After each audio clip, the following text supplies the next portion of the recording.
Tonight, feeling the pinch at the pumps. Gas prices soar overnight for millions of Canadian drivers.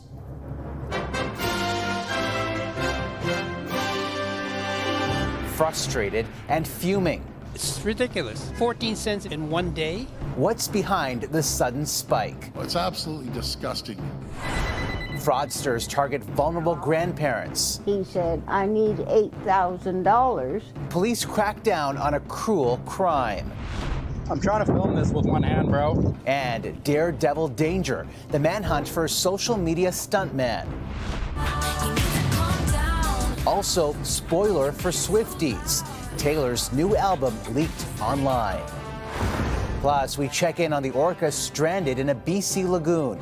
We want to do this as quickly as possible, as safe as possible. One creative rescue attempt, a serenade to safety.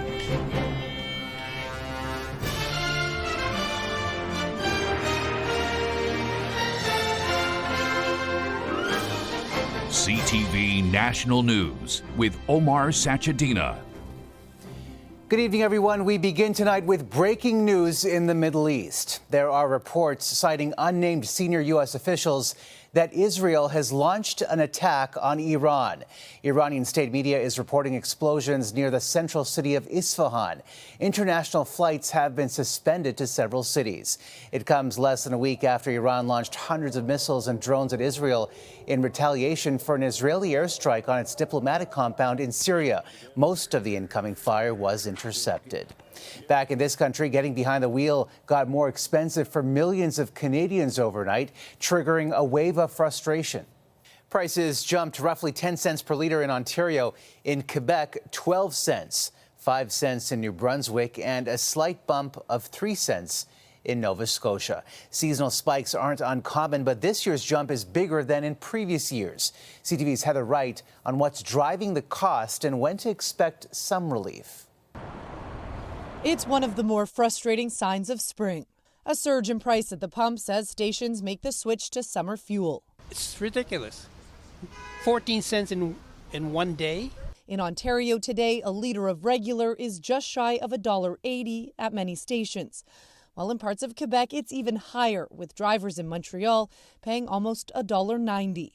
It's like $250 a week just to get to work. Switching to the summer blend is federally mandated in both Canada and the United States. It not only helps cars run better in warmer weather, it's better for the environment as it contains less butane, a fluid that helps ignition start in cold weather. But it's more expensive to make, and that cost is passed directly to drivers. There's good reason why that change takes place. The problem is the process called alkylation is extremely expensive, and the demand is made even higher, not only by more people being on the road, but by the fact that a lot of vehicles are turning increasingly to higher octane. A weak Canadian dollar and the carbon tax are also contributing to the 14-cent hike, which last year was 8 cents, drawing the ire of motorists, including Ontario's Premier. It's unacceptable. Everywhere I was going, it was about $1.59. You wake up this morning and it's $1.80. You know, it's absolutely disgusting. Not all provinces switched to the summer blend at the same time, which is why we're not seeing increases right across the country, but those will come eventually. These higher prices are likely to stick around until September when we switch back to winter gas. And while significant relief is not expected, analysts are predicting a slight drop at the pumps as we head into the weekend. Heather Wright, CTV News, Toronto. Police in Ontario and Quebec revealed today they've dismantled a criminal group preying on seniors across Canada. The oldest victim of the so-called grandparent scam was 95 years old. And while the elderly have been defrauded out of hundreds of thousands of dollars, as CTV's Geneviève Beauchemin reports, they've also lost a sense of security in their final years. Getting hold of seniors via their landlines, a criminal group reached across the country to scam them out of their life savings. Ontario and Quebec police joined forces to dismantle the fraud ring, arresting 14 people in the Montreal area. This crime goes beyond just financial distress. It causes substantial emotional suffering as well. The scam brought in at least $2.2 million. Police identified 126 victims across Canada, though many were from Ontario. 15 of them were re-victimized multiple times. The fraud, the emergency grandparent scam. They would impersonate police officers, judges, lawyers, and loved ones preying on grandparents who believed they were trying to help family members in trouble. Hello? The victims got a call like the one Mabel Beharrell received and spoke about 3 weeks ago. And I would do anything to help my grandchildren. The caller said her 16-year-old grandson Mitchell was pulled over and drugs were found. He said, I need $8,000 to get out of jail. Then someone saying they were with the RCMP got on the line, though Beharrell sensed something. And I said, look it, I am not going to say anything to you until you give me my grandson's last name. He got mad and hung up the phone. She got hold of her grandson, who was safe at home and didn't hand over any cash. But police say some of the victims were threatened with violence if they did not pay up. Victims were coerced through manipulative tactics to make payments and were further isolated by the threat of a gag order. Those arrested face charges including extortion, fraud, and impersonating a police officer. And officers issued a reminder today that no legitimate police officer would come to your door or call you to demand money. They also say the victim's sense of trust was shattered. Omar. It really is just unconscionable, Jen. I want to turn to another story you've been tracking for the past few months, the murder of 2 Canadians in Dominica. What was the update today? Yes, Omar, developments on the Caribbean island of Dominica, where the High Court has denied bail for American Jonathan Lehrer. He's one of the 2 co-accused in the murders of film animation pioneer Daniel Langlois and his longtime partner Dominique Marchand last December. According to court documents, Lehrer was seeking bail on medical grounds, wanting to travel to Texas for care.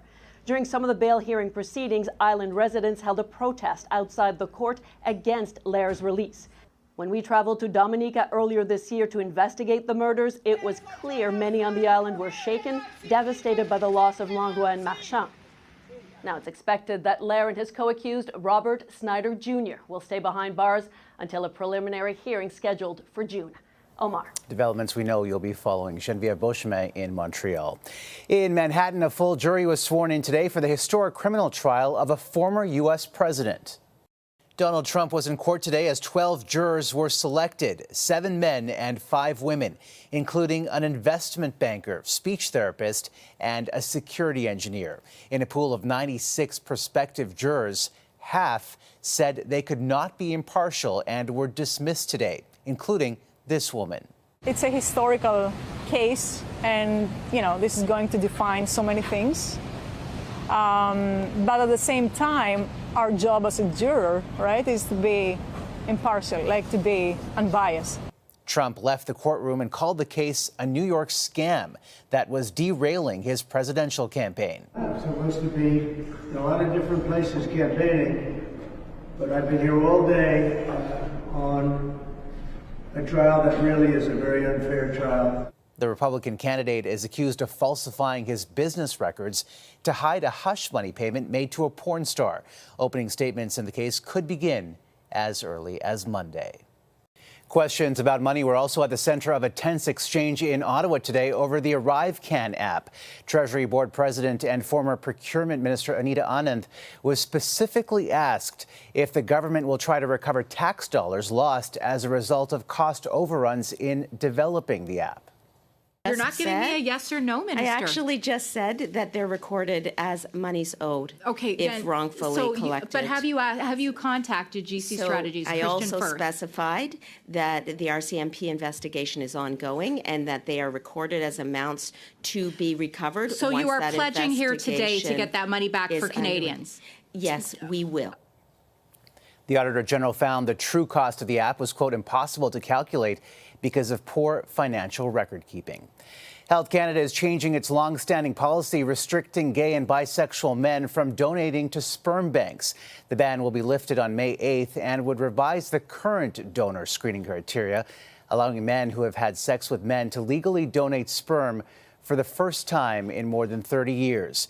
It follows a constitutional challenge launched last year that continues as certain restrictions remain. And a motion to reverse a ban on the traditional keffiyeh scarf worn by Muslims and Arabs and which symbolizes solidarity with Palestinians has failed in Ontario's legislature. All provincial party leaders had urged the speaker who imposed the ban to reverse it. But the motion did not receive unanimous consent from all members. CTV's Siobhan Morris on the debate. You've probably spotted them more often on the street and in the crowd at pro-Palestinian demonstrations. But at the Ontario legislature, keffiyehs are banned for politicians, staff, and visitors. A call made by the speaker, who sees them as political symbols. I believe I'm following through on the traditions of the House and the established rulings that have been made by many speakers. The decision condemned by the leaders of Ontario's four main political parties. This is cultural attire. This is people identifying as part of a community, their heritage. A scarf of significance to Muslim, Palestinian, and Arab communities. The Premier is among those asking the Speaker to reconsider. We see the division right now that's going on. It's not healthy, and this would just divide the community even more. An opposition motion for unanimous consent to allow keffiyehs failed. Agreed? I heard some no's. One of those voices, a progressive conservative at odds with the Premier. She says rules need to be followed. Otherwise, we politicize the entire debate inside the legislature, and that's not what it's about. We use our words to persuade, not our items of clothing. There are questions about how far this thinking could go. How does it make that different from other religious symbols or other symbols that people do wear? Ontario has MPPs who wear turbans into the legislative chamber, a kippah, and a hijab. The Speaker brushes off suggestions he's on a slippery slope, that religious symbols might be banished next. I wouldn't see anyone wearing a turban or hijab at the present time as being a political statement. Opposition parties now want the Premier to draft a government motion to permit keffiyehs at Queen's Park. Doug Ford hasn't said if it's something he'd entertain. Omar. Siobhan, thanks. A powerful image showing the devastating human toll of war has won the World Press Photo of the Year. It captures the moment a woman in Gaza held the shrouded body of her 5-year-old niece. It was taken by Reuters photographer Mohammed Salim on October 17th. A social media daredevil has caught the attention of police in BC for death-defying stunts they are not only calling dangerous but criminal. CTV's Adrian Gobriel on the investigation. The videos are real, and so is the danger. I'm trying to film this with one hand, bro. A cascade of thrill-seeking climbers scaling cranes, skyscrapers, even surfing subways are flooding social media. And now one daredevil seen here in a cowboy hat stepping across the rails of a moving freight train, balancing himself between two SkyTrain cars, and even relieving himself while perched atop Vancouver's Lionsgate Bridge has caught the attention of Canadian authorities. Certainly not something that's advisable from any perspective whatsoever, and definitely not advisable from a legal perspective. Metro Vancouver police have officially opened an investigation and issued this statement that reads, "Acts like these may give rise to social media viewers and followers. However, they are extremely dangerous and could result in lifelong injuries or death." New York City has reported that subway surfing incidents rose 366% between 2021 and 2022. This past January, 2 14-year-olds died in that city following 2 separate subway surfing incidents. Last August, a 30-year-old man from France died when he reportedly fell from a skyscraper in Hong Kong. These are my risks. I know the stakes. A CTV News investigation into what's known as urban exploration led us to this man in the summer of 2022, while police were still searching for him. He made headlines that August for riding atop a Toronto train on Canada Day. Are you scared that you could die? Of course, there's an element of risk to what we do, but we take it anyways because the experiences on the other side, it's like opening a door to a new world. With urban climbing reaching frightening new heights, researchers believe the instant gratification many get on social media is pushing some over the edge. The urge to scale, climb, and post online, seemingly too strong to resist. Adrian Gobriel, CTV News, Toronto. Coming up, swift reaction They do have all 17 songs to the Tortured Poets Department sitting on my phone right now. Fans divided over the apparent album leak. Plus, take 2 of the baby orca rescue in BC.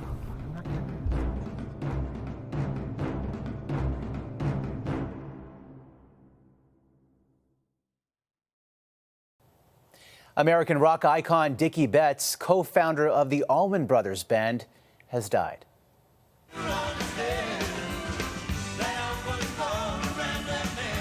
Betts wrote the band's biggest hit, Ramblin' Man. A biracial group from the Deep South, they broke boundaries, blending blues, country, and jazz to create that Southern rock sound.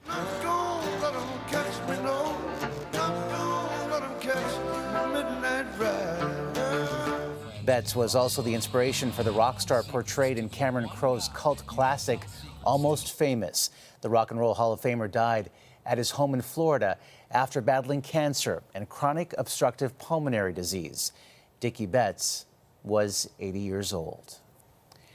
Taylor Swift fans are anxiously counting down to the official release of her new album at midnight tonight. But many haven't had to wait, and that alleged leak has sparked a social media frenzy. Here's CTV's Allison Bamford.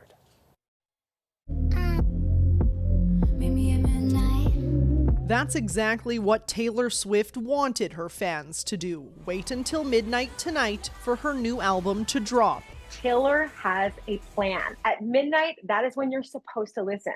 But the much anticipated release of the Tortured Poets Department didn't go as planned. Taylor Swift's new album just got leaked on Google Drive. Reportedly leaked in a Google Drive, now circulating online. This is stolen. This is illegal. You should not be able to leak an album the day before it's released. For weeks, the musical mastermind released clues, known as Easter eggs, teasing her new music, hidden on billboards and in videos posted to social media. Half of TikTok right now is Taylor Swift fans just dissecting every little frame of every little video. But reports of the leaked album are stirring up an even bigger frenzy. Why are you listening to the leaks, first of all? Leaving Swifties with a moral dilemma. They do have all 17 songs to the Tortured Poets Department sitting on my phone right now. It's a little bit of a divide online right now. Many fans are choosing not to listen, with strong opinions behind it. Some posting to social media, this isn't just about being a fan, it's about respecting others of their hard work. Another saying they'll listen to the album as long as it's released by Taylor and on her timeline. Okay, so I just listened to the whole album. Others weren't as patient. They want to be included too, right? They want to be in on the conversations that are being had around the songs. They want to hear what Taylor Swift has been teasing us with since the Grammy Awards. Swift has yet to acknowledge the news, but in a post to social media earlier today, she announced the first single off the album, saying she can't wait for fans to hear the song at midnight tonight. Allison Bamford, CTV News, Regina. Still ahead, preparing for another attempt to save a stranded orca.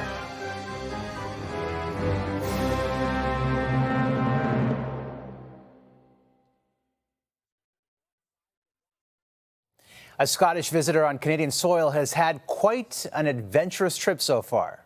It's been really, really stressful. We're thinking, how on earth did this cat get out? Kevin the cat arrived on an Air Transat flight from Glasgow to Toronto last weekend. When his owner went to get him from baggage claim, his carrier was empty. A harrowing 72 hours later, Kevin was found on the runway, covered in soot and hungry, but relieved to be reunited with his humans. And there is still hope of another animal reunion in British Columbia tonight. The second attempt at a risky rescue is taking shape. Here's BC Bureau Chief Andrew Johnson with the details. Carol Love packed up her violin and drove 4 hours to play for a whale. Everybody just wants what's best for her. The serenade is her best stab at a creative solution. I'm learning to play violin.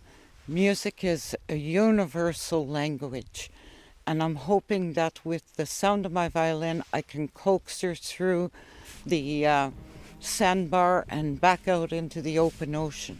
The 2-year-old orca's mother got stuck and died on that sandbar close to a month ago. Her baby, named Quisa or Brave Little Hunter by the Ahadisat First Nation, has been alone ever since. I feel sorry for her. Seeing it in the lagoon here all by itself and just kind of, meandering around, you can't help but feel sorry for it. Worried the stranded whale won't survive on her own, a team led by the First Nation and Fisheries and Oceans Canada tried to get her out on Friday. But their plan to corral her into a sling to then be returned to the open ocean never got off the ground. Now they've come up with a new approach. It's not natural for these animals to be out of water. Gravity is not their friend. So we have to do that as quickly, as efficiently as possible. It's also not natural for an orca this young to be without its family. She's captured a lot of people's hearts and attention from everywhere. The pressure is on to get this rescue right. It requires more netting and boats to be hauled into the remote area that is only accessible by dirt logging road. Once they're ready, the second attempt to save this whale is expected by the weekend. Andrew Johnson, CTV News, Zabalis, BC. After the break, reaping the rewards from seeds of a long-lost past.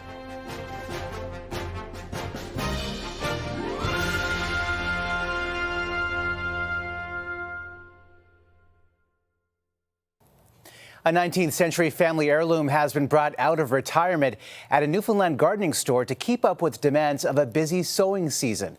CTV's Garrett Berry has more. The sound of vintage technology nursed back to life. It took love and patience and some problem solving. Some of the stuff is probably difficult or impossible to get off the shelf, so a few improvisations to make up for wear and tear. Best as staff here can tell, this machine is about 90 years old, and the technology is even older, dating back to the 1890s. From what I've figured out in the last 10 years, there's probably 8 machines left in Canada working. It's something like a family heirloom. This machine was part of Gaze Seed's early beginnings. As a kid, I remember seeing that it can pump out 5,000 packs of seeds pretty quick, as opposed to filling them by hand. In 2014, the company returned to the Gaze family. So did the Ballard seed packing machine. But it's not a prop anymore. This busy group needs the machine and the 1,500 seed packages it can fill every hour. Those packages go all across Atlantic Canada, in hardware and grocery stores. Our website started off getting maybe like 1 or 2 orders a day, and now we're getting dozens and dozens a day. Like it's almost rivaled the in-store business, which is pretty amazing. The COVID-19 pandemic hurt so many businesses, but the gardening business was booming, thanks to people looking to fill their spare time. The day-to-day operations have changed. First thing I did when I came here was set us up with a website and a Facebook page and Instagram page, and just start posting some of the behind-the-scenes stuff. But there's no easy modern replacement for this old machine. It might take 2 years to get a new computer-powered alternative. So as this company has rebounded, they've relied on some old technology with family history. Garrett Berry, CTV News, St. John's. And that is a snapshot of this Thursday. Heather is here tomorrow. For all of us at CTV National News, thank you for watching and good night.